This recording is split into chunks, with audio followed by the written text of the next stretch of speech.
Hi hello नमस्ते, स्वागत आहे तुमचं स्मार्ट सुगरण या यूट्यूब चॅनलमध्ये।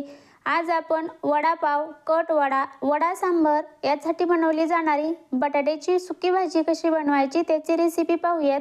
ही सुकी भाजी चपातीसोबत भाकरीसोबत पण खूपच छान लागते।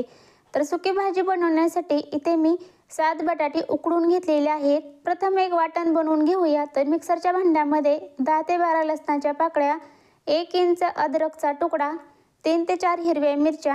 हिरव्या मिरच्या तुम्ही तुमच्या चवीप्रमाणे कमी जास्त करू शकता। चवीप्रमाणे मीठ आणि छान असं वाटून घ्यायचं आहे।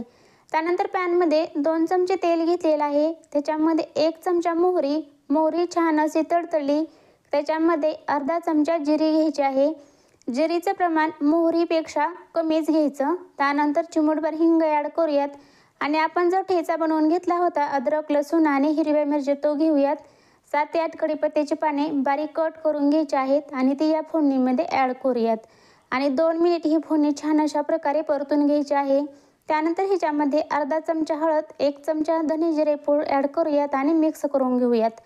धने जिरे पूड नसेल तर तुम्ही कच्चे धने पण छान अशा प्रकारे बारीक करून ह्याच्यामध्ये मिक्स करू शकता। त्याची पण टेस्ट ह्या भाजीमध्ये खूपच छान येते। त्यानंतर ह्याच्यामध्ये मॅश करून घेतलेली बटाटे ॲड करूयात। तर बटाटे अशा प्रकारे एकदम बारीक मॅश करून घ्यायची, म्हणजे ती छान अशा प्रकारे शिजली जातात आणि व्यवस्थितपणे भाजी पण छान बनते। तर अशा प्रकारे बटाटे पण ह्या फोडणीमध्ये व्यवस्थितपणे मिक्स करून घ्यायचे आहेत।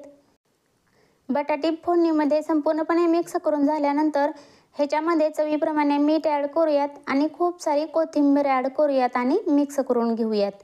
तर अशा प्रकारे बटाटा वडा, वडा सांबर आणि कट वडा यासाठी बनवली जाणारी आपली बटाट्याची सुकी भाजी बनवून तयार आहे। ही भाजी बनवायला तर खूपच सोपी आहे, अगदी झटपट बनवून येते। ही भाजी चपाती, पोळी याच्यासोबत पण खूपच छान लागते। तर अशा प्रकारे बटाट्याची सुकी भाजीची रेसिपी तुम्हाला आवडल्यास हा व्हिडिओ लाईक करा, शेअर करा आणि चॅनलला सबस्क्राईब केलं नसेल तर जरूर सबस्क्राईब करा। आणि शेवटी 1 चमचा गरम मसाला पावडर ॲड करूयात।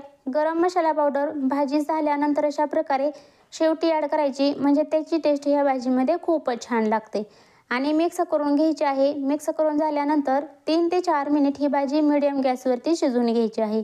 तर अशा प्रकारे आपली भाजी बनवून तयार आहे। संपूर्ण रेसिपी पाहिल्याबद्दल तुमचे खूप खूप धन्यवाद।